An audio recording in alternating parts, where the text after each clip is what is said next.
لو بتفهم في كرة القدم او بتلعب او بتتفرج على كرة قدم وماتشات، تابع الفيديو للاخر. عملت فيديو عن السلبيات اللي في مباراة الاهلي والزمالك، واتكلمت عن دونجا وقلت انه لازم يستلم في ظهر هجوم الخصم، وانه ما ينفعش ينزل ياخدها من رجل المساك. واتكلمت عن موقف لمحمد الشناوي لما قدر الكرة غلط وكان وارد يسبب لفريقه ضربة جزاء او يتسبب على فريقه في هدف. شفت شوية كومنتات في منتهى السخافة، اللي كاتب انت ما بتفهمش في الكورة وانت تافه وانت فتاي وانت هجاص والخ، وفي اللي كاتب عايز يفهم يعني ايه ما ينزلش ياخدها من رجل المساك او يستلم في ظهر هجوم الخصم. بس انا عمري ما هزعل، لان دي وجهة نظرك، بس ملوش لازمة الغلط. ممكن تقول وجهة نظرك باحترام، مش ذنبي انك مش فاهم او الاعلام الرياضي بياكل عيش. انا مسامح اي حد غلط فيا وهشرح لك وجهة نظري واحدة واحدة. الموقف الاول بتاع الشناوي، انا لما اطلع اقول على الشناوي ازاي يقدر الكرة غلط ويطلع عليها بالمنظر ده، انا مش بغلط فيه ولا بجيب حاجة من عندي، انا بس بوضح لك ان حارس كبير في حجم الشناوي ما ينفعش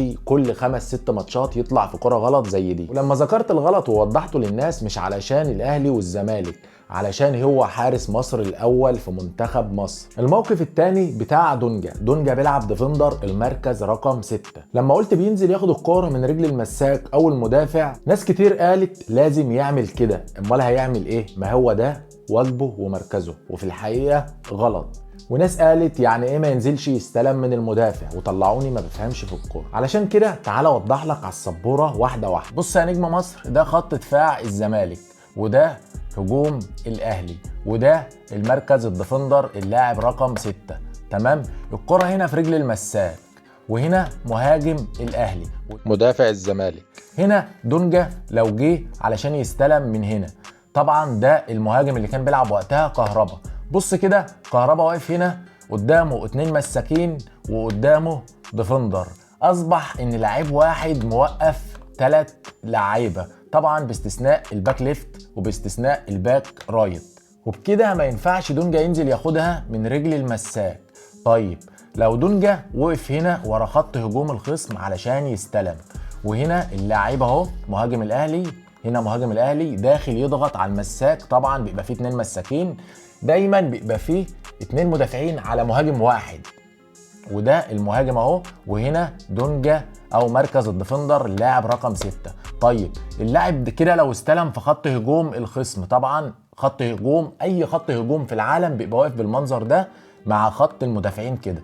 طيب هنا مركز الديفندر لو استلم ولف ضرب الخط ده كله، بص 1 2 3 طلعهم بره اللعب.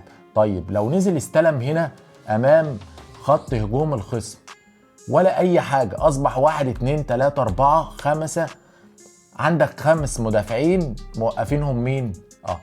زي ما انت شايف كده.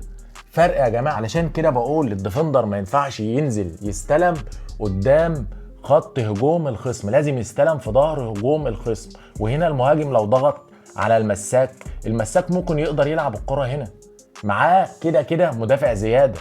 فهنا لو استلم الديفندر ولف ضرب الخط ده كله وقدر يطلعهم بره اللعب. ودي كانت وجهة نظري، ان دونجا بينزل وياخد الخصم معاه لو مهاجم واحد بيوقف 3، علشان بيبقى ساعات الديفندر بينزل يستلم، ودي اكبر غلط. لازم المدافع هو اللي يسلم الكرة، يروح بيها ويسلم الكرة للديفندر هنا او هنا في ظهر هجوم الخصم. وبكده يا نجم مصر شرحت لك وجهة نظري. ما تبخلش عليا بلايك ومتابعة، واستنى الفيديو الجاي الفرق بين المدافع المصري والمدافع الأوروبي. شكرا.